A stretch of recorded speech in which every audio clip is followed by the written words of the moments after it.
Big boss ఈ show అంటే తెలియని వారుండరు. ఈ షోకి ఎంతటి క్రేజ్ ఉందో ప్రత్యేకంగా చెప్పాల్సిన పని లేదు. మొదట హాలీవుడ్లోనే ఈ షో ఉండగా ఆ తర్వాత హిందీలోనూ మొదలుపెట్టారు. రేటింగ్ ఓ రేంజ్లో ఉండటంతో ఇతర భాషల్లోనూ షూట్ చేశారు. ఈ క్రమంలోనే తెలుగులోనూ బిగ్ బాస్ మొదలు పెట్టగా ఎంతో మంది ఈ రియాలిటీ షోకు ఫిదా అయ్యారు. అయితే మొదట్లో ఎన్టీఆర్ షోకు హోస్ట్ గా ఉండగా ఈ షో తెలుగు ప్రేక్షకులను ఎంతగానో కట్టిపడేసింది. బిజీగా గడుపుతున్న లైఫ్ లో చిన్న బ్రేక్ తీసుకుని ఎంజాయ్ చేయాలి అనుకుంటున్నారా? అయితే వెంటనే ఆర్వీ వెకేషన్స్ ప్రైవేట్ లిమిటెడ్ ని సంప్రదించండి. మరిన్ని డీటెయిల్స్ కోసం సంప్రదించండి 7997979960.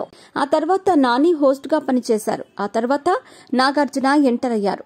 ఇప్పటికీ ఆయనే హోస్ట్ గా చేస్తున్నారు. ఇక ఈ షోకు చాలా మంది సెలబ్రిటీలు వచ్చి మరింత పాపులర్ అవుతున్న సంగతి తెలిసిందే. అయితే అతిపెద్ద రియాలిటీ షో బిగ్ బాస్. దీనికి హోస్ట్ గా వ్యవహరించడం అంత సులభమైనది కాదు. ఒక్కో ఎపిసోడ్ ఒక్కో టాస్క్ లాంటిదే. అన్ని చూసి అందరినీ జడ్జ్ చేస్తూ మంచి చెడులు చెబుతూ ఉండటం అనుకున్నంత ఈజీ అయితే కాదు. ఇక హోస్ట్ గా ఉండాలంటే ఒక రేంజ్ ఉండాల్సిందే. ఒక్కసారి జనానికి పక్షపాతం చూపిస్తున్నారు అనిపిస్తే చాలు, ఇంకా సంవత్సరాలుగా సంపాదించుకున్న పేరంతా ఒక్క క్షణంలో నాశనం అయిపోతుంది. ఇప్పుడు తెలుగు బిగ్ బాస్ కి హోస్ట్ గా చేస్తున్న కింగ్ నాగార్జున విషయంలో అదే జరిగింది. ఇదిలా ఉండగా కన్నడ బిగ్ బాస్ కి మొదటి నుండి 11 సీజన్లకు హోస్ట్ గా ఉన్న star hero Kichcha Sudeep good bye చెప్పేశాడు.